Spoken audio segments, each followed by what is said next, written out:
Bienvenue chez Basilic, le podcast pour changer de regard et imaginer ensemble un futur désirable.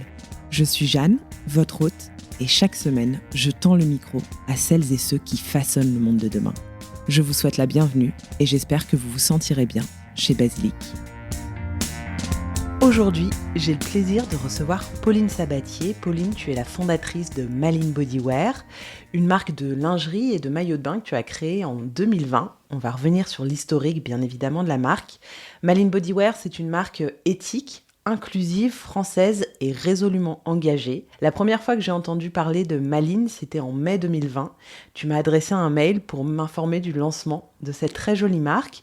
Et depuis, je n'ai cessé de suivre l'évolution de cette jeune marque qui m'avait, je dois bien l'avouer, tapé dans l'œil à l'époque. Pauline, aujourd'hui, j'aimerais que tu nous partages les coulisses de l'entrepreneuriat dans la mode éthique, que cet épisode nous permette de parler de créativité, d'audace, tout ce dont tu fais preuve depuis des années. Pour commencer, j'avais envie de te parler de créativité et que tu nous parles de créativité. Ouais. Pauline, comment est-ce que tu nourris aujourd'hui ta créativité ? Parce que je suis sûre qu'en répondant à cette question, ça va nous donner beaucoup d'informations sur qui tu es.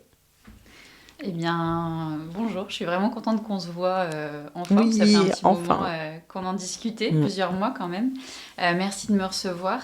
Alors déjà, pour garder la créativité, le plus difficile que je trouve dans l'entrepreneuriat, c'est de sortir de l'opérationnel, de vraiment sortir la tête du seau et de prendre un maximum de recul, c'est le plus difficile. Nourrir ma créativité, je la nourris en prenant des temps de pause, en essayant de prendre des temps de pause. J'avoue que les 3 premières années, j'en ai pas pris beaucoup, parce que c'était assez compliqué. Donc des temps de pause avec ma famille, des temps de pause pour moi, des temps de pause avec mes proches. Qu'est-ce que je peux dire d'autre ? Aller dans la nature, ça nourrit ma créativité. Lire. Voilà, c'est assez basique. Et après, ce que je peux dire en termes de nourrir sa créativité, ce qui m'a amenée à ce projet, c'est justement une réflexion liée à la créativité. En fait, avant d'entreprendre, ça faisait des années que j'avais envie d'entreprendre. Je ne savais pas exactement dans quel secteur, j'avais différentes idées qui étaient tout autour de l'éthique, enfin de l'économie circulaire, enfin différentes choses. Mais voilà, j'avais toutes ces idées-là tout le temps et je n'arrivais pas à me poser particulièrement sur un projet. Et à ce moment-là dans ma vie, parce que je fais pas mal de choses, mais à ce moment-là dans ma vie, j'étais business développeur en B2B pour une société qui fait des solutions d'impression et solutions informatiques en France. Et du coup, je n'avais pas du tout l'espace mental pour avoir la créativité et l'objectivité de réfléchir assez longtemps sur quel projet j'allais me lancer. Et ayant déjà beaucoup voyagé, mon premier voyage après mes études, un petit peu classiquement comme beaucoup de personnes, je l'ai fait en Australie en working holiday visa après mes études. Et après, je suis allée en Asie, je suis allée en Inde et je suis rentrée en France. J'ai fait ce poste de business développeur. Et en fait, j'avais très envie de revoyager. Et donc, je suis partie en Nouvelle-Zélande, à nouveau en visa vacances-travail, en me disant, je repars là-bas pour réfléchir à mon projet d'entrepreneuriat.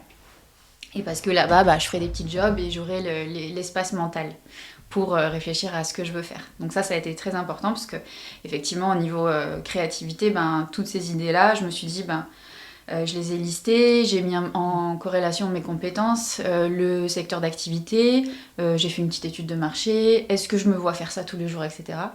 Et Malin est arrivée comme une évidence en fait à un moment où j'ai connu cette marque de maillot de bain australienne. Donc c'était en 2017, on n'entendait pas encore beaucoup parler de la fibre recyclée. Ouais. Et leur slogan marketing c'était Hello, I'm made from fishnet. Donc je suis fait à partir de filets de pêche. Et là, je vois ce super beau maillot de bain et je me dis « Waouh, mais c'est un truc de fou !» Donc, je vais chercher des informations sur cette fibre. Et je vois qu'en plus, la fibre Econil est de matière, un fournisseur italien qui font aussi dans leur société le tissage de cette fibre. Enfin, voilà. Et je cherche des informations sur ça et je me dis « Mais c'est génial !» Je commence à en parler un petit peu autour de moi, je vois que ça prend, etc. Et voilà. Donc, enfin, après, j'essaie de résumer. Je sais pas où j'en suis sur la réponse à ta question. C'est très bien. Non, ce qu'on comprend, c'est que Maline, c'est vraiment le résultat d'une longue réflexion, que tu savais au fond de toi que tu avais ta place dans ce monde de l'entrepreneuriat, mais tu savais pas exactement quelle forme ça allait prendre. Ouais, c'est ça. Et donc, à partir de 2017, finalement, tu as commencé à t'imaginer proposer des maillots de bain, des bodys, de la lingerie. Tu as commencé plutôt avec les maillots de bain. Oui, c'est ça, avec une gamme de maillots de bain. Donc, j'allais dire pourquoi le maillot de bain? Bah oui, parce qu'en fait, le projet est parti de là, en Nouvelle-Zélande, où j'ai connu cette fibre. Et en fait, ça a fait sens parce que j'ai toujours... donc, j'ai beaucoup voyagé, je suis très océan, très mer. Et donc, je me suis dit, ah bah oui, en fait, il y a les deux. Il y a le côté commerce, il y a le côté éthique. Et aussi le côté créativité. Alors le côté créativité par rapport à mes expériences, c'est la danse. J'étais en sport études danse en première et terminale, et du coup il y a un peu tout qui se liait comme ça, et je me suis dit bah go, c'est le moment. Alors avec le recul, partir sur une marque de maillot de bain du 34 au 48 sur les difficultés techniques de ce que ça apporte, c'était un peu foufou quand même quand j'y repense, parce que c'est... Mais bon, voilà, c'est fait, c'est là. Et...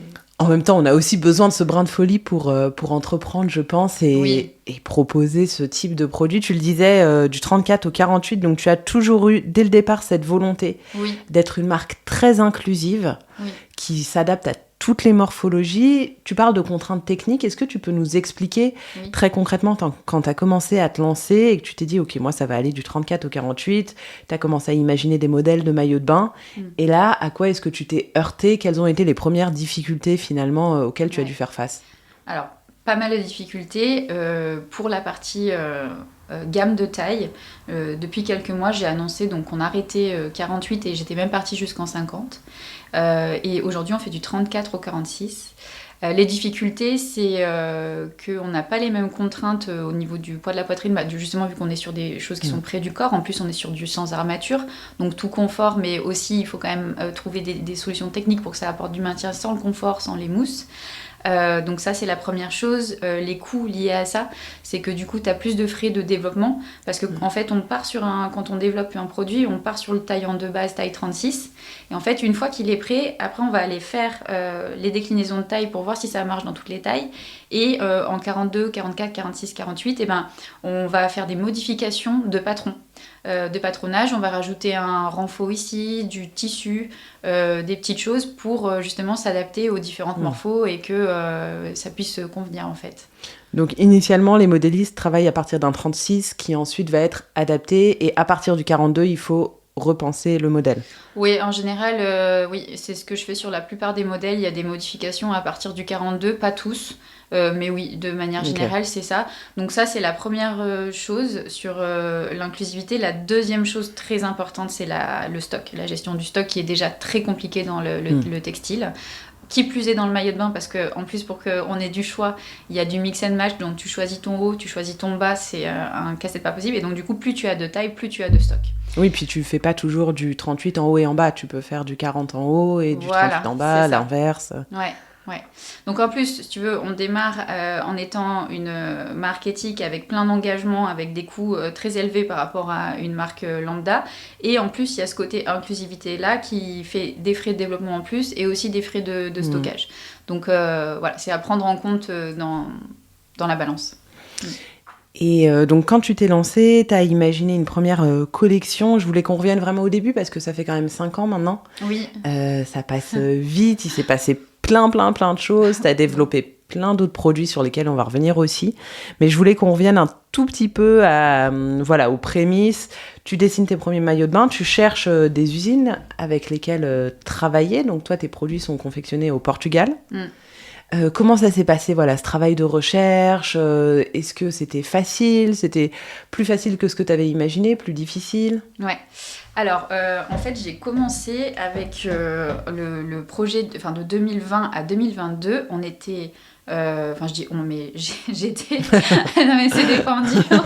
Aujourd'hui, c'est on, mais avant, c'était je. Ouais. Donc, c'était matière française et italienne et fabrication française. Donc, je suis sortie de ça en 2022. On pourra reparler après si tu veux, parce que c'est assez intéressant aussi. Et du coup, comment ça s'est passé sur Google, hein, honnêtement, voilà, les fournisseurs de matières recyclées, c'est que après, je crois que c'était quelques mois après, j'ai fait des salons pro. Mais sinon, les premiers, ça a été contact comme ça directement sur Internet. Les ateliers également. Alors, vu que les premiers étaient en France, je suis allée les voir, quoi. Donc, voilà.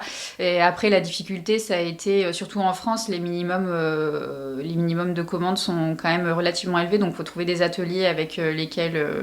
ils sont OK. Enfin, les minimums sont élevés dans tous les pays, mais en France, vu qu'il n'y a plus beaucoup d'ateliers, il y en a quand même beaucoup qui ont des minimums assez élevés pour une jeune marque. Il faut qu'ils te fassent confiance, etc.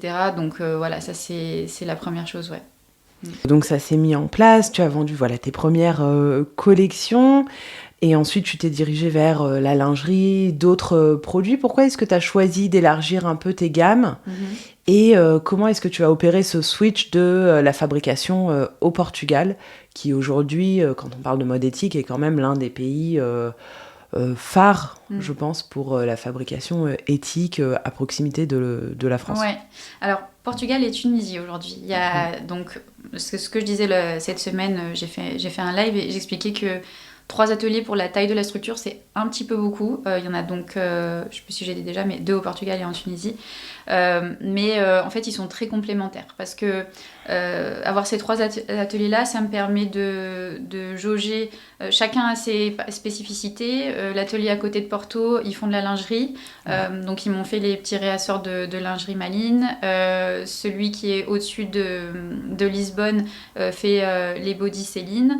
Et la Tunisie ont une grande technicité sur le maillot de bain. Donc, ils font les maillots de bain. Et depuis cette saison-là, ils font une partie des tops de prêt-à-porter.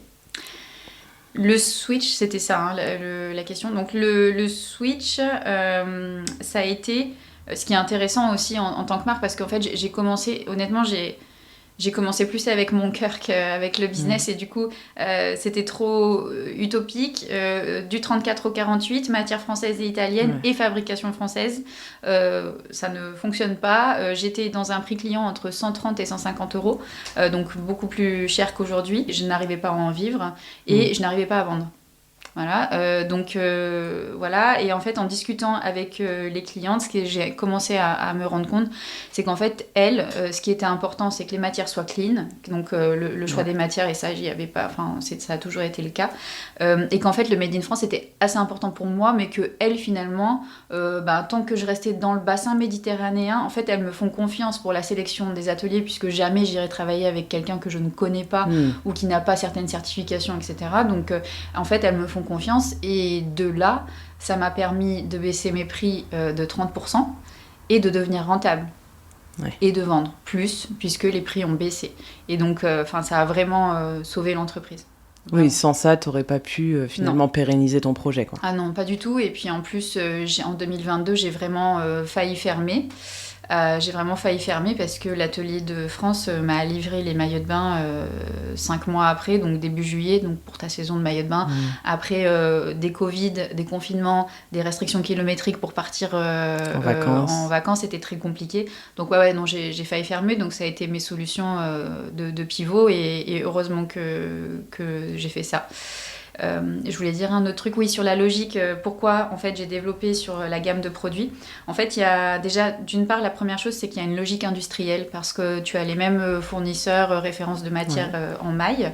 La logique industrielle aussi avec les ateliers, il y a beaucoup d'ateliers, pas tous, mais beaucoup d'ateliers qui font du maillot et de la matière, qui vont travailler aussi d'autres produits sur la matière extensible. Et après, sur la logique client, la lingerie, c'est venu un petit peu comme ça, parce qu'il y avait la problématique de la saisonnalité du maillot de bain. Qu'est-ce qu'on fait ? Est-ce que vraiment je me mets que sur ça et on fait une énorme saison ? Mais j'étais assez mal à l'aise. L'hiver, c'était vraiment compliqué. La lingerie, ça n'a pas forcément été non plus le meilleur choix, parce que c'est quand même un domaine qui est en décroissance. C'est très compliqué. Il y a énormément de fournisseurs. Tu as le fournisseur de la petite bretelle, du régleur, des ouvertures. Enfin, c'est vraiment très, très compliqué. Les MOC, les minimums de commandes sont très élevés. Mais voilà, c'était dans la continuité aussi de la demande clientèle. Et puis, la partie bodywear, en fait, c'est rigolo parce que depuis le début, ça s'appelle Malines Bodywear parce que je pense que je voyais un petit peu cette vision-là du bodywear global de près du corps, prêt-à-porter près du corps féminin, confortable, sans armature, etc. Et c'est venu comme ça, et la partie body est top, est super, et je suis vraiment contente de cette gamme-là, et ça marche super bien. Donc, et aujourd'hui, c'est c'est ce qui plaît le plus à tes clientes, cette partie-là ? Oui, oui, c'est ce qui plaît le plus, mais il y a toujours le maillot de bain qui prend une grosse partie. J'ai quand même encore de la remise en question sur la lingerie, parce qu'en fait, si tu veux, il faut choisir là où tu mets ton budget d'achat. Donc, j'ai pas remis sur la lingerie, j'ai refait des réassorts parce que j'avais de la demande. Ça m'embêtait un petit peu, j'ai réfléchi à arrêter, ça m'embêtait un petit peu d'arrêter parce qu'il y a des modèles, tu vois, tout a été pensé pour le confort des femmes. Donc, il y a la brassière Rachel, ça a super bien marché, on en a vendu plein. L'ouverture dans le dos, c'est une brassière qui est réglable dans le dos à 9 cm. Donc, tu vois, c'est hyper... ça s'adapte vraiment au corps. En plus, pour une brassière, elle est féminine, elle est esthétique, donc elle plaît beaucoup. Et j'ai beaucoup d'avis. Et il y a beaucoup de clientes qui me redemandent quand est-ce que les couleurs, elles arrivent, etc. Mais pour l'instant, c'est pas le secteur que j'ai priorisé. Il y a l'ensemble Ulycia aussi, qui avait beaucoup plus. C'est celui qui s'ouvre par l'avant, parce que j'explique souvent que les soutiens-gorge, l'ouverture des soutiens-gorge derrière, ça a été inventé, bien sûr, par des hommes. Donc nous, on est là, comme ça, en essayant d'ouvrir son soutien-gorge. Donc voilà, donc celui-ci, il s'ouvre, il a une belle ouverture dorée sur l'avant, le design, il est beau, en triangle, et le bas, donc toujours dans ce côté... malin, parce qu'en fait à chaque fois qu'il y a un nouveau développement de produit, j'essaye de penser donc confort et esthétisme, et malin, qu'est-ce qu'on peut apporter en côté astucieux pour nous faciliter le quotidien de la vie des femmes. Et donc du coup, l'ensemble Ulycia, je l'ai fait en classique et décliné le tanga menstruel et la culotte menstruelle. Donc tu as un joli ensemble de lingerie fine en menstruel aussi. Oui, donc à chaque fois, tu essayes d'aller au bout de la démarche, si j'ose dire, et d'avoir quelque chose de très complet pour tes clientes. Au maximum, ouais. Malines, parce que d'où vient ce nom, justement, pour ce côté astucieux ? Eh ben, en fait, c'est bien parce qu'on peut entendre ce côté astucieux. En fait, la maline, c'est un vieux terme marin français, et c'est des grandes marées qui ont lieu lors de pleine lune. Et c'est ma maman qui l'a trouvé. Merci, maman. Non, en fait, c'est vraiment super parce que, en fait, on entend plein de choses dedans. Il y a des gens, tu vois, qui entendent malin. C'est pas la même orthographe, mais tu te dis que c'est à peu près la même sonorité. Oui, c'est ça. Et bon, pour ceux qui connaissent le vieux terme marin, et je voulais absolument un rapport avec la mer, en plus la pleine lune, le rapport avec les femmes, enfin tout matche bien, et je voulais absolument un terme marin. On a beaucoup cherché, bien évidemment, que sur les marques de maillots de bain, il y a un peu tout qui a été pris, autant en français qu'en anglais. Ouais. Et du coup, je me souviens, à ce moment-là, j'étais en coloc à Lyon, et on était en brainstorming avec mes colocs, en se disant, il faut qu'on trouve un nom, un autre nom, parce qu'en fait, j'avais un premier nom. En fait, je rentrais de Nouvelle-Zélande, et j'avais en tête un truc qui est que je trouve éclaté aujourd'hui, parce que vraiment, ça va pas du tout. C'était salé et Mais, quand tu es dans un pays anglo-saxon, c'est sympa, mais... mais en France... Mais ici, c'était peut-être un peu moins... ça fait cuisine, quoi, tout simplement. Tu vois, ça n'allait pas. Et en fait, en dernière minute, je me rends compte, avant le lancement et tout, je me rends compte qu'il y a une autre marque qui s'appelle comme ça. Mais en plus, ils sont même pas en vente directe, pas en e-commerce, ils sont en revente. C'est une vieille marque qui vend pour Gémeaux, qui fait des volumes énormes et tout. Je les contacte, parce que des fois, tu peux les contacter pour leur dire, est-ce que vous êtes OK pour qu'on garde la marque, le même nom. Voilà. Bon, ils m'ont dit non. Et, et du coup, il fallait vite trouver un autre nom avant le lancement en avril 2020. Et du coup, on était partis en brainstorming avec les colocs, avec ma famille et tout. Et donc, voilà, c'est maman qui a trouvé ce nom. Génial, avec lequel tu es toujours en phase aujourd'hui. Oui, c'est ça. Il y a eu plusieurs étapes dans le développement de ta marque et de ta structure. Tu le disais, avec des étapes difficiles aussi, quasi fermeture en 2022. Tu as lancé depuis quelques années des co-créations Oui. avec des influenceuses engagées, avec des influenceuses qui s'intéressent à la mode éthique, etc. Je voulais qu'on revienne sur cette démarche, sur comment est-ce que tu avais eu cette idée et comment ça s'est fait, parce que j'imagine, en tout cas je voulais avoir ton retour, que ça a été aussi un levier pour ta marque, un moyen de la mettre davantage en lumière, de peut-être lui apporter un essor plus grand. Oui. Et j'avais vraiment envie qu'on revienne sur cette partie-là qui a été, je pense, une bonne stratégie de ta part. Ouais. Eh ben oui, première co-création, en fait, alors l'idée de base, la co-création, je pense tout simplement que j'ai vu qu'il y avait des marques qui le faisaient. Ouais. Tu vois, je pense notamment à Soi Paris qui fait pas Oui, mal de co-création. c'est vrai.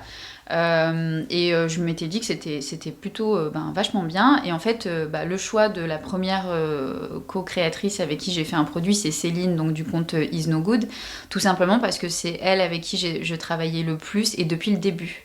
Et en fait, aujourd'hui, après s'en est suivi en septembre la co-création avec Héloïse du compte Easy Blush, Héloïse Monchablon. Elle a fait une pause pour l'instant. Mais pareil, c'était la continuité en fait. C'est des filles avec qui qui mettaient en avant les produits Maline depuis 2020. Tu vois, ça marchait bien entre nous et il y avait clairement une logique à la continuité de ce partenariat. Donc c'était vraiment super intéressant. Et en plus, j'ai pas forcément compris à ce moment-là, mais en fait, je l'ai fait sur un nouveau secteur d'activité, pas un nouveau secteur d'activité, mais une nouvelle typologie de produits. Oui. En fait, ça m'a permis de tester et de voir si ça plaisait. Et en fait, oui, ça a plu. En plus, la bonne recette a fait que toute la partie bodywear, j'ai sourcé cette matière-là qui est incroyable en fibre de tencel. Elle est d'une douceur. Écologiquement, je suis trop contente. C'est vraiment... on l'appelle la soie végétale. Et j'aime trop cette matière. Donc, c'est une matière qui est assez addictive. Qui est super confort. Ouais, c'est ça. Et puis, le body, on l'a aussi... Il y a aussi une partie il y a les co-créations avec les créatrices de contenu et puis avec nos clientes, j'aime bien dire le co-développement. Ça, je le fais depuis le début, depuis 2021. La lingerie, on l'avait fait en co-développement avec les filles, donc on fait passer un sondage. Et c'est vraiment bien parce que ça nous permet de voir ce qui va le plus plaire, les formes qui vont le plus plaire, les couleurs, d'impliquer les clientes. Et tu vois, à l'inverse du modèle de mode classique où ils vont créer des tendances, faire des envies, créer des besoins, c'est là, on pense aux besoins des clientes et on répond à leurs demandes. Donc ça marche bien dans ce sens-là et ça va... Oui, puis ça les implique aussi dans le processus créatif. C'est ça. Donc est-ce que j'ai parlé de tout Et donc avec Céline, par exemple, vous avez eu cette idée d'imaginer un body, donc qui est celui que je porte aujourd'hui, un body sans hyper confort aussi, avec un système de maintien de la poitrine très efficace. Comment ça s'est passé ? Vous êtes allés ensemble dans les usines pour qu'elles puissent voir aussi, qu'elles puissent essayer. Tu as lancé des précommandes ? C'est ça. Alors, dans l'ordre de comment ça s'est passé, c'est... En fait, le body, ça faisait longtemps que j'avais envie de... J'adore les bodys. Je peux pas, j'en avais déjà plein avant, voilà. Et je me disais que ça serait bien d'essayer parce que pareil, tu vois, c'est dans une continuité de marques où je voyais d'autres marques aussi qui avaient du maillot de bain, de la lingerie. Encore une fois, ça reste dans la même logique industrielle, de fournisseurs, d'ateliers. Et du coup, un body, j'en parle à Céline, elle me dit tu vois, elle aussi, ça l'a botté trop. Elle est comme moi, elle mettait aussi beaucoup de body. Elle a fait de la danse plus jeune. D'ailleurs, elle s'est remise à faire quelques cours, j'ai vu récemment là. Et donc ça, c'est la première étape. Donc après, on a parlé du projet. Ensuite, il y a eu la présentation des matières, quelle matière on allait utiliser. Je découvre cette super matière. Ensuite, il y a eu quelle forme on va faire. Donc, en fait, je lui ai proposé différents designs, formes. Elle m'a dit ce qu'elle aimait bien, etc. On en a shortlisté quelques-uns. Et après, il y a le sondage qu'on a fait passer à la communauté. La brassière intégrée, je pense que je l'ai depuis le début en tête et du coup ça nous a permis de confirmer qu'on allait le faire en faisant passer le sondage. L'ouverture facilitée aussi, pareil, en fait j'essaie de répondre quand il y a un produit qui est chiant, je me dis qu'est-ce qu'on peut apporter pour le simplifier. Comment je peux l'améliorer. Voilà, c'est ça, qu'est-ce qu'on peut faire et du coup en réfléchissant et avec ces sondages de co-développement, en fait on a mis l'ouverture sur l'avant, donc ça c'est aussi un petit petit plus bien pratique qui est bien apprécié. La brassière intégrée. Après, il y a des petites choses, tu vois, en plus. La brassière, elle est entièrement doublée. J'ai mis des petits inserts aussi pour glisser des mousses amovibles. Parce que j'ai des clientes qui aiment bien. Aussi, il y a soit pour donner du volume ou alors pour pas de transparence ou qu'elle veut pas qu'on voit leurs tétons, des trucs comme ça, tu vois. Donc, il y a ça. Après, il y a la partie... bas du body qui est en matière lingerie aussi. Voilà. En microfibre un peu, enfin comme une microfibre. Oui, alors c'est en lycra recyclé. Ouais, Lycra recyclé, mais tu vois, aujourd'hui, donc on a une gamme plus développée de bodywear et il y a le body avec Héloïse, il n'a pas cette partie lingerie. J'essaye un petit peu et d'ailleurs, dans pas très longtemps, je vais sonder les clientes pour leur demander qu'est-ce qu'elles préfèrent, parce que les deux ont des avantages et des inconvénients. Le côté lingerie, c'est que du coup, le tissu est très fin, on peut faire du sans couture sur les fesses, donc c'est très agréable, c'est aussi esthétique. Et le full matière, il est plus emboîtant, donc il rentre moins dans les fesses, mais par contre, c'est pas la matière lingerie. Donc voilà. Ça... Après, il y a des pour et des contre. Et quand tu dis que tu sollicites tes clientes, que tu les fais voter, si sur un sondage, les résultats, là par exemple pour le body, si elles disent on préfère la version bas lingerie, toi tu partiras là-dessus et tu évinceras l'autre. Si c'est ça peut t'arriver de faire ça. Oui, si c'est vraiment catégorique, oui, je le ferai. Après, c'est vrai qu'il faut pas oublier. Enfin, je pense que ça peut être peut-être un de mes défauts. Des fois, j'ai peut-être tendance à trop. Enfin, je sais pas si on peut dire trop écouter les clientes, mais il faut faire attention des fois, quoi. Parce que. Et c'est pour ça que je parle de majorité, c'est parce que parfois, même 2-3 avis clientes, je les écoute et en fait, ça me dévie des bonnes décisions à prendre, quoi. Donc, oui, mais si c'est vraiment en majorité. Et au final, là, j'ai l'impression que c'est quand même pas mal de proposer du choix.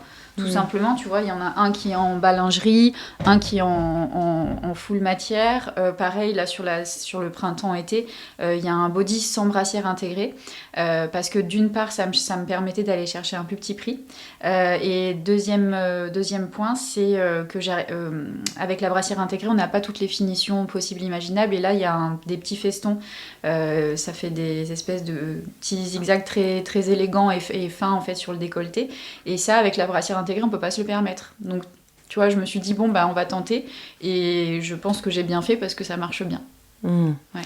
Comment est-ce que tu restes à la fois à l'écoute de ton intuition, tout en écoutant aussi tes clientes, les créatrices de contenu avec lesquelles tu travailles, tu vois. Comment est-ce que tu arrives à t'écouter finalement et à prendre ces bonnes décisions ? Oh, je pense que des fois, j'en prends pas des Faut accepter l'erreur. Alors, comment est-ce qu'on accepte l'erreur ? De toute façon, l'entrepreneuriat, honnêtement, tu prends tellement de décisions qui ont un impact direct de toute façon sur ton entreprise et toi, que tu es obligé d'accepter que... Après, des fois, c'est dur. C'est vrai que des fois, on est dur avec soi parce que tu te dis, putain, pourquoi j'ai fait ça ? Mais en fait, voilà, au bout d'un moment, il faut l'accepter parce que sinon, se flageller, ça sert à rien et ça permet pas d'avancer. Mais j'essaye vraiment je fais attention à l'intuition parce que parfois, quand je l'ai pas écouté, je me suis dit, tu vois, au final, fallait quand même bien être en phase avec ton intuition. Donc, c'est quand même une part de toi que tu cultives et que tu essaies d'écouter. Oui, ouais. Et aussi, je pense que la plupart du temps, quand même, le souhait de mes clientes et le mien est quand même très proche. Ainsi que les filles avec qui je fais des co-créations. Tu vois, on est un peu toutes dans les mêmes volontés de vêtements conformes à la fois esthétiques, de choix de matière, de finition, etc. C'est assez... vous retrouvez là-dessus. Tu le disais en introduction et en préambule de cet épisode, mais voilà, tu avais des convictions assez fortes, des engagements éthiques, certains que tu as pu tenir, d'autres non, par exemple Made in France, où finalement tu te rendais compte que ça n'était pas viable. Est-ce qu'il y a des décisions sur lesquelles tu ne transigeras jamais ? Oui, déjà, de toute façon, déjà les bases de mission de Malines, mais de toute façon, aujourd'hui, j'espère que les nouvelles marques je veux dire, il y a encore des marques qui font pas ça, mais ce que je veux dire, c'est que, tu sais, les bases de l'éthique, heureusement qu'elles y sont. Après, il y a d'autres choses, mais ouais, oui. Mais attends, il y a plein de marques qui font Oui, ça. voilà, oui. Celles sur lesquelles je dérogerai jamais, de toute façon, c'est la matière. Ouais. Tu vois, il y en a quand même beaucoup de marques qui peuvent se dire parfois un peu éco-responsables ou en tout cas utiliser un peu des techniques de greenwashing et tout. Et en fait, il y a un minimum de pourcentage dans la matière recyclée que j'utilise, que je m'impose à minima de 75%. Parce qu'en fait, il y a aussi une partie d'élastane. Alors, il existe de l'élastane recyclé, mais en vrai, dans l'impact global, c'est pas... De toute façon, l'élastane est fait en Chine. Et ça sert parfois à rien d'aller forcément chercher un élastane recyclé alors que tu as un blend de matière beaucoup plus intéressant à côté. Et sur l'impact global du tissu, ça, en termes d'émissions de CO2, ça ne joue pas. Donc le choix des matières, et je me tourne de plus en plus sur le full matière biosourcée. Alors, c'est encore délicat sur le maillot de bain, parce que c'est du lycra, donc du lycra recyclé. J'ai pas de solution aujourd'hui sur le maillot de bain, mais je réfléchis à des solutions. Et vraiment, je pense que pour répondre à ta question, le choix des matières, c'est le plus important. Qu'elles respectent la peau des clientes, qu'elles soient certifiées donc au Ecotex Standard 100, et donc qu'il y ait ce minimum de pourcentage de matière produite durablement. Ça, c'est la première chose. Et après, l'inclusivité, je me verrais pas. J'ai dû arrêter 48 et 50 et mes clientes l'ont très bien compris. Elles sont déçues, mais elles l'ont très bien compris. Mais on fait quand même du 34 au 46 et il n'y a pas tout le monde qui le fait, qui plus est dans les marketing. Donc voilà. Donc ça, on n'arrêtera jamais 44 et 46. Normalement. Non, mais oui, non, mais en tout cas, c'est une de vos valeurs. Oui, non, je me vois pas arrêter ça. On va pas arrêter ça. Puis après, dans les valeurs, bien sûr, je travaillerai jamais avec un atelier que je ne connais pas. Là, j'aime bien le fait, comme je te disais, le mix en fait des deux ateliers. Il y a cet atelier mère-fille à côté de Porto. Je suis très attachée à elle parce que c'est une mère et sa fille. Ça relate beaucoup avec moi. Ma maman qui m'a beaucoup aidée aussi dans l'entreprise. Et elles sont une quarantaine de couturières. Il y a l'atelier au-dessus de Lisbonne. Il y a 16 couturières. Donc, tu vois, c'est des petits ateliers familiaux. La Tunisie, c'est histoire familiale aussi. Ils sont plus, il y a une centaine de personnes. Mais c'est histoire familiale. C'est les deux frères qui ont repris l'entreprise de leur père. Enfin, voilà. Donc, j'aime bien la globalité de ce qui s'est créé et aussi quelque chose de très important, c'est de bien s'entourer. Ouais. Et ça, ça prend du temps. Ça prend du temps. Et tu le disais, tu as fait quelques petits lapsus. Tu disais « je » au début, maintenant tu dis « on ». Oui. Qui se cache derrière Maline aujourd'hui ? Est-ce que tu peux nous raconter un petit peu comment, d'un projet que tu portais seul, tu l'as fait aussi évoluer et tu as su t'entourer au quotidien ? Oui. Alors, je pense que je disais « je », mais ma mère, j'en ai parlé il y a juste à l'instant, ma mère m'a toujours beaucoup aidée. J'ai vraiment commencé les débuts, en plus 2020, avec le coronavirus, première crise sanitaire mondiale, c'était vraiment en coloc. J'avais les colis dans la chambre. et voilà, ma mère venait m'aider. On a fait les premiers envois de colis comme ça. J'ai livré des clientes en physique à Lyon. Enfin, c'était trop bien, quoi. Franchement, c'était des très, très bons souvenirs. Donc, c'était moi et ma maman. Après, donc j'ai eu une petite boutique à Lyon de 2021 à 2023 au Village des Créateurs, ce qui était assez intéressant parce que ça permettait aussi de tester la clientèle en physique et d'avoir des loyers à prix très intéressants. C'est une sorte de hub de marque de mode, malheureusement qui est fermé aujourd'hui. Ils ont fait liquidation judiciaire, mais voilà, franchement, c'était une bonne expérience parce que ça m'a permis d'avoir des bureaux, un espace de visite client, le stockage. Il y a eu un gros soutien aussi entre marques. Voilà, C'était une belle communauté. Oui, ouais. J'ai créé de belles connaissances et de belles amitiés. Donc, il y a ça, c'était quoi ? Oui, et donc, à cette période-là, je prenais des alternantes en communication. J'en avais une, je crois qu'il y a une année, j'en ai eu 2. Mais voilà, je faisais avec des alternantes en communication. Et puis, j'ai décidé donc d'arrêter la boutique parce qu'en fait, je me suis rendu compte que j'étais pas alignée avec ce que je voulais de base quand j'ai créé le projet. Quand je rentrais de Nouvelle-Zélande, je suis une grande voyageuse, je voulais quelque chose qui me permette d'aller où je veux. Et en fait, cette boutique, ça me mettait un filet à Lyon. T'étais plus un électron libre. Non, ouais. Et puis, en plus, je suis pas à l'aise en vente physique, quoi. C'est, voilà, moi, j'ai fait ma stratégie web marketing en travaillant tous les niveaux de ce qu'il faut travailler en web marketing. Et en fait, en physique, je suis vraiment pas trop à l'aise. Et en plus, les chiffres parlaient d'eux-mêmes. De toute façon, façon, on vendait 10% de nos ventes en physique, donc stop. Et meilleure décision, parce que du coup, donc ça m'a enlevé une charge mentale plus qu'un loyer, parce que encore une fois, c'était pas cher. Mais du coup, ça m'a enlevé une charge mentale. J'ai décidé d'arrêter les alternantes. Aussi parce que je n'avais plus de bureau, mais aussi parce que je pense, après l'expérience, que quand tu es une mini-structure comme ça, une alternante, elle a besoin d'un service marketing où elle a sa N+1 qui va l'accompagner. Parce que nous, les petites marques, on prend des alternants, mais au final, ils ont peut-être des responsabilités qu'ils ne devraient pas avoir. Enfin, moi, ça s'est bien passé, mais je veux dire... Je pense que j'ai voulu arrêter parce que c'était trop d'énergie dépensée. Moi, en tant qu'entrepreneur, avec tout ce que j'avais à faire, je pouvais pas passer du temps à les former. Donc voilà, et je pense que c'était une bonne décision parce que mine de rien, ça coûte quand même, alors en fonction des aides de l'État, entre 700 et 1100 euros par mois. Tu mets ça dans un budget freelance, ça te donne déjà pas mal d'opportunités et de déléguer pas mal de missions.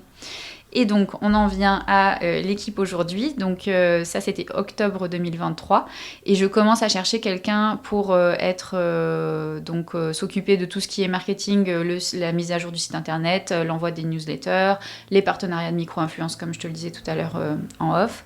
Et donc, j'ai commencé à travailler avec Constance depuis février l'an dernier, février 2024, avec qui ça se passe très bien, qui est donc toujours là. Et après, j'ai donc cherché pour remplacer Lucie qui était en alternance en community manager chez Malines. Donc Lucie, elle a terminé son contrat en octobre 2023 et on a continué à travailler toutes les deux parce que donc elle s'est mise en freelance, on a continué un petit peu, mais après elle avait son projet, elle est partie au Canada avec son chéri, donc elle avait son projet que je savais qu'elle allait partir. Donc j'ai commencé à chercher une community manager. Je trouve que c'était pas facile de trouver de trouver la bonne community manager. En tout cas, j'ai fait plusieurs tests et là ça se passe très bien. Donc avec Clémence qui travaille pour Malines depuis octobre maintenant. Pour toi, déléguer cette partie réseaux sociaux, c'était important ? Oui. Et puis honnêtement, je l'ai toujours... Après, on fait la stratégie ensemble et je reprends encore aujourd'hui très régulièrement les légendes et puis... je prends de plus en plus la parole parce que je voulais pas trop me montrer avant, mais maintenant je me montre de plus en plus. Donc c'est moi qui écris beaucoup de choses sur les légendes, mais tu sais, elle fait tout l'opérationnel, elle le fait très bien. Et les montages des vidéos, aller chercher les idées trend, tu vois, les choses que moi, clairement, déjà... T'as pas le temps de suivre. Non, j'ai pas envie. Puis, enfin, elle le fait très bien, tu vois, donc trop cool. Et non, au contraire, je suis plutôt... Enfin, j'aime bien déléguer, quoi. J'aime bien déléguer, et puis en plus, je sais très bien qu'il y a des choses que juste je sais pas faire et je les fais pas bien, donc voilà. Non, mais t'as raison. Hein. il faut savoir être lucide aussi sur nos capacités. Et elles sont pas toujours là où on passe du temps. Oui, et c'est voilà, ça. C'est pas toujours rentable non plus de passer des énergivore heures. Parfois, donc ça sert à rien, tu vois. Donc voilà, il y a ces deux filles avec moi en constant. Tu as commencé à y répondre un petit peu, mais il y a toute une phase quand même assez longue entre le moment où tu as une idée, et là je parle pas forcément des co-créations avec les créatrices de contenu, mais plutôt de toi quand tu veux lancer un nouveau maillot de bain par exemple. Il y a cette idée, donc tu dis ok, je vais faire ce modèle, et avant sa mise en ligne sur le site, il se passe quand même de nombreuses semaines et de nombreux mois. Est-ce que tu peux nous raconter un petit peu toutes les étapes, puisque toi, tu n'es pas styliste, tu n'es pas modéliste, voilà, donc tu n'as pas techniquement ces compétences-là. Comment ça se passe ? Alors, j'ai fait appel à une styliste en freelance pour la première année et qui donc, si tu veux, j'avais vraiment par contre une vision de ce que je voulais. Donc, je lui ai dit, en gros, voilà, je veux du choix et du plus couvrant au moins couvrant. Ça aussi, je me rendais pas compte la première année, mais le stock, enfin... La gestion de stock et tout, il y avait quand même beaucoup de modèles pour une première collection. Après, c'est bien, ça a marché, mais bon, quand même... C'était peut-être pas le plus raisonnable, mais bon. Et donc, j'avais les modèles en tête. Et donc, cette partie de dessin, après cette première collection, je l'ai faite moi-même. C'est pas par prétention de se dire je suis styliste ou quoi, parce que je fais des enfants de dessin de 5 ans, vraiment. Mais en fait, il faut aussi faire des choix dans tes dépenses sur ton budget. Et en fait, cette pure partie stylisme, En fait, je la fais en dessinant avec mes enfants, mes dessins d'enfants de 5 ans. Mais les idées, elles sont là. Et en fait, après... Tu sais ce que tu veux, en fait. Oui, c'est ça. Et du coup, en plus, ça enlève la pâte maline. Et, voilà. Et du coup, j'ai fait seule la suite.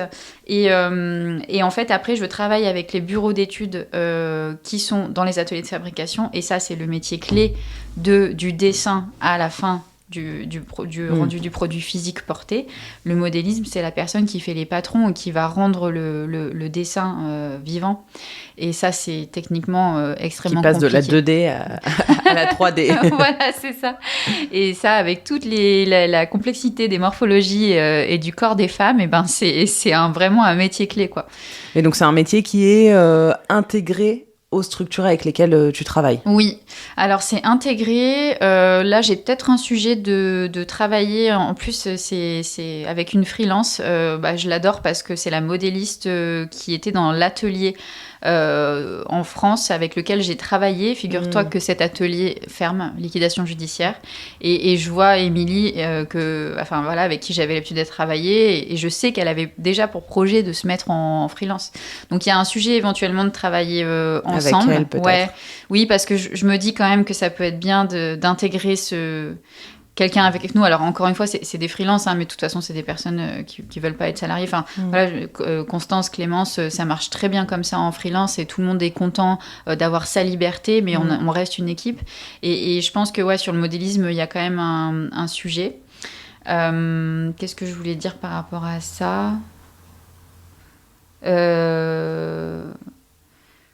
Et sur la partie dessin quand même, parce que je sentais qu'il y avait un manque de fluidité. Depuis quelques mois, je fais appel à une...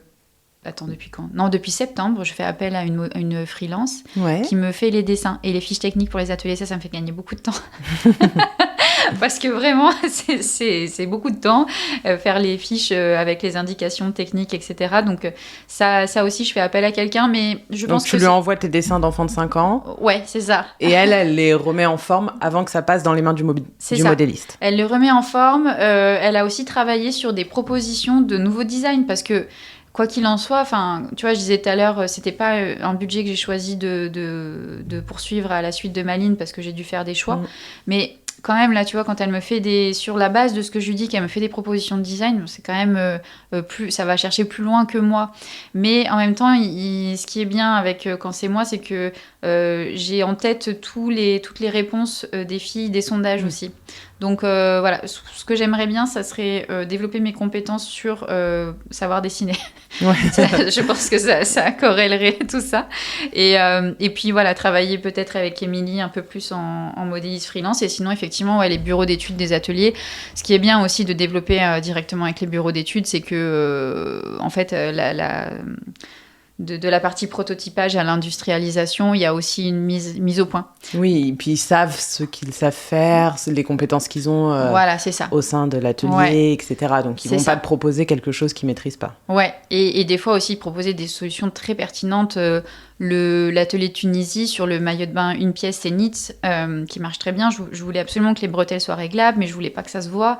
Et ils ont fait un système d'encoche qui est très malin, qui est très bien fait et qui vraiment clean la finition. Et j'ai pas d'autres personnes qui me l'ont proposé, par exemple, tu vois. Ouais. Donc, voilà. Donc il faut quand même rester à l'écoute aussi des connaissances et des savoir-faire de chacun, en fait. Ouais.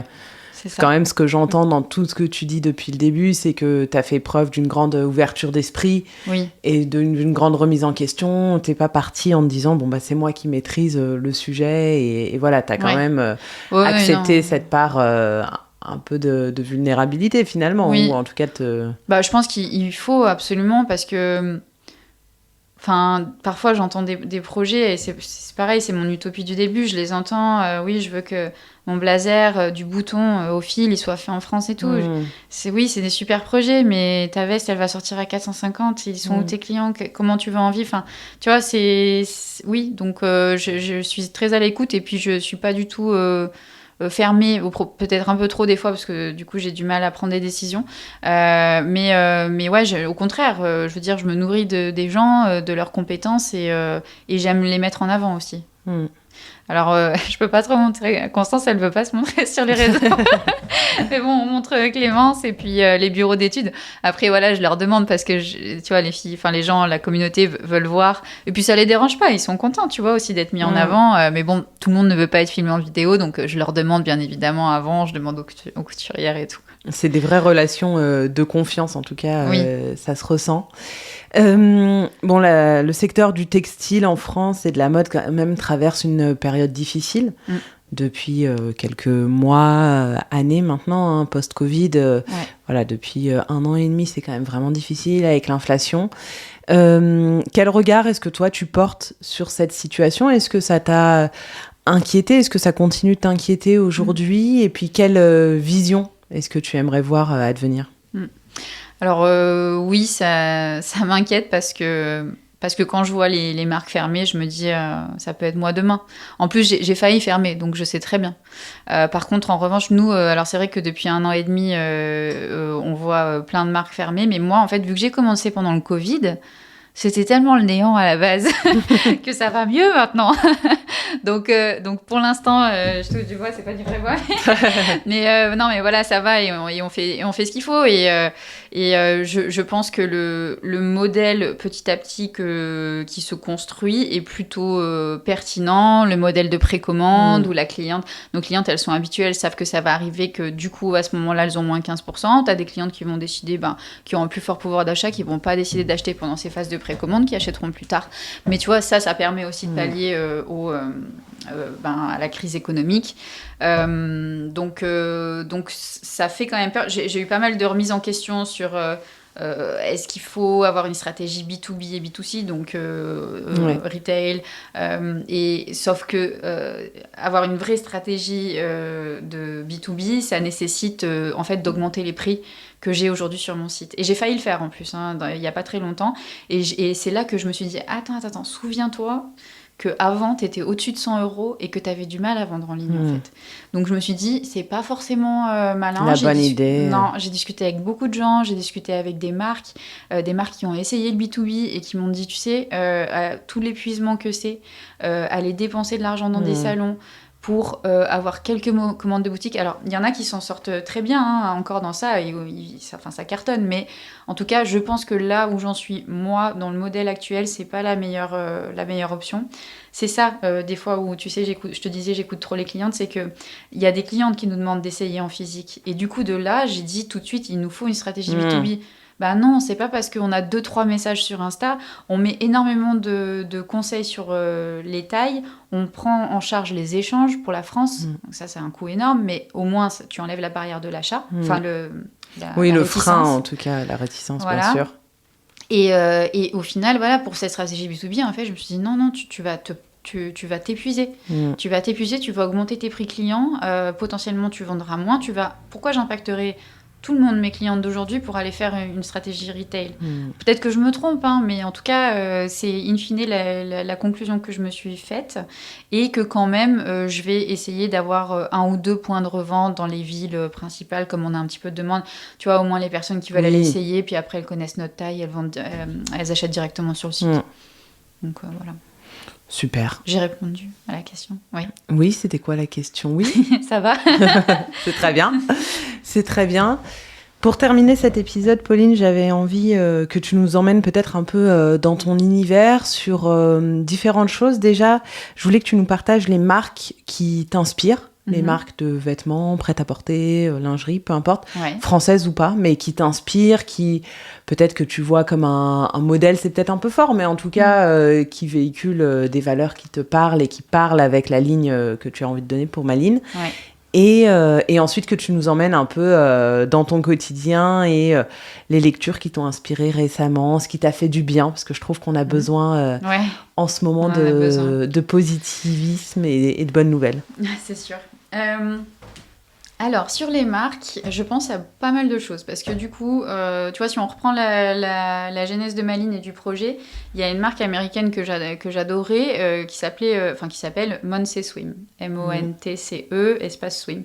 Et je pense que ce côté d'avoir voulu faire des modèles de toute couvrance pour satisfaire un maximum de clientèle, c'est de là que je l'ai eu parce qu'ils ont un large panel. Mais eux, ils font que du... Enfin, je pense... Non, aujourd'hui, ils ont dû faire un peu de bodywear et tout aussi, mais ils ont vraiment une large gamme, du plus couvrant au moins couvrant. Et ça, je trouvais ça vraiment génial, quoi. Donc, il y a eux qui m'ont beaucoup inspiré que sur la partie matière... offre, pardon, parce qu'ils n'ont pas d'engagement particulier en termes d'écologie.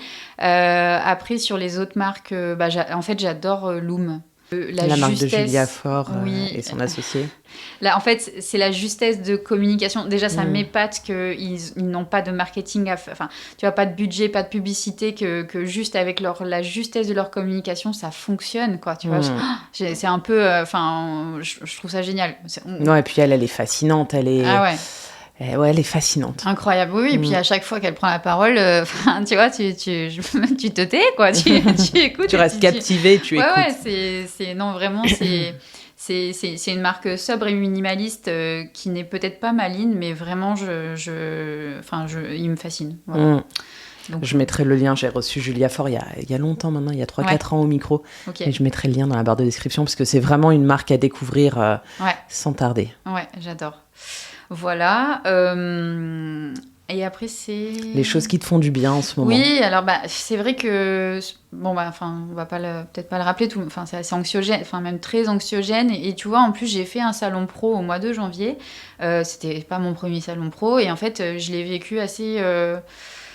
Difficilement. Oui, en fait, de voir... Alors déjà qu'en 2025, encore toutes les marques qui n'en ont rien à faire, et tu vois, de voir l'ampleur de cette consommation qui en ont encore mais rien à faire, où il y avait une heure de queue pour un défilé où tout le monde portait du plastique sur soi, même pas recyclé. Je sais pas, ça m'a vraiment marqué.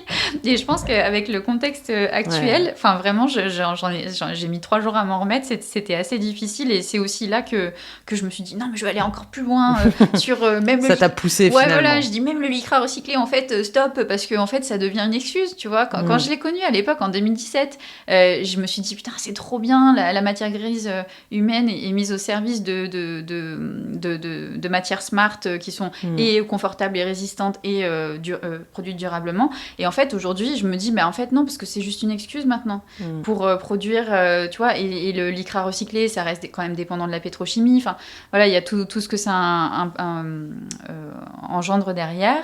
Donc voilà, suite à ce salon, je suis beaucoup sur le repli de soi, la douceur, parce que j'ai une énergie très yang à la base, très masculine. J'ai une amie d'enfance qui a fait pharma, et puis après elle s'est spécialisée elle a fait médecine chinoise, et bon, bref, donc j'ai beaucoup d'énergie yang, et donc là j'essaie de canaliser tout ça et de me mettre dans de l'énergie yin, et c'est assez basique, j'ai l'impression que tout le monde a un petit peu envie de ça en ce moment, mais mon yin là, j'ai juste envie d'aller chez ma grand-mère la semaine prochaine, et on n'ira pas marcher toutes les deux dans la forêt parce qu'elle peut plus, mais on ira faire une petite marche, et moi j'irai dans la forêt et j'ai juste besoin de calme et de repos dans ces lieux-là, tu vois. Voilà, après qu'est-ce que je peux dire sur un livre? J'ai une petite anecdote toute récente, parce que j'essaye de me remettre vraiment dans la lecture.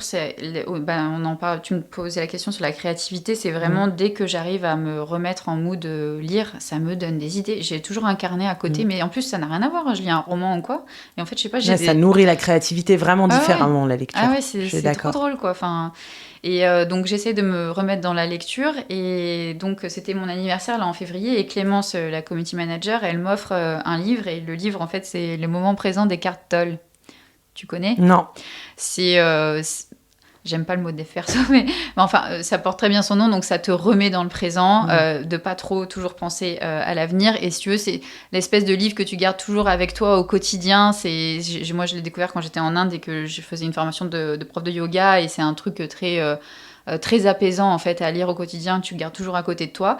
Et l'anecdote, donc, c'est que ce livre-là, je l'ai depuis déjà très très longtemps, et donc elle me l'offre.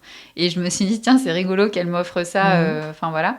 Et ce livre-là, je l'offre tout le temps aux personnes qui marquent ma vie et qui ne sont pas forcément dans le moment présent et qui sont beaucoup dans l'après et le futur et l'avenir. L'anticipation. Voilà.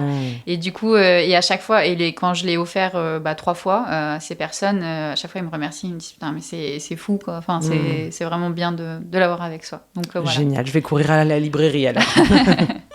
Merci beaucoup, Pauline, pour ce moment ici. C'était très chouette.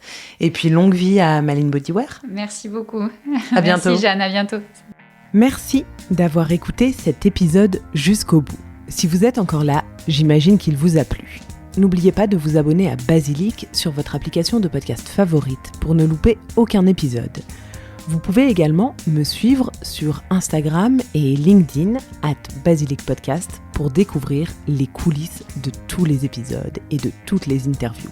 Et enfin, si l'univers du podcast vous intéresse, alors je vous invite à jeter un œil à basilicpodcast.com. Vous y découvrirez Basilic Studio, la formation que j'ai créée pour vous accompagner à lancer votre propre podcast et surtout le podcast de vos rêves, mais également Basilic Lab, l'agence qui nous permet de créer des podcasts pour des marques audacieuses et des thérapeutes engagés. Je vous donne rendez-vous la semaine prochaine pour un nouvel épisode et d'ici là, prenez grand soin de vous.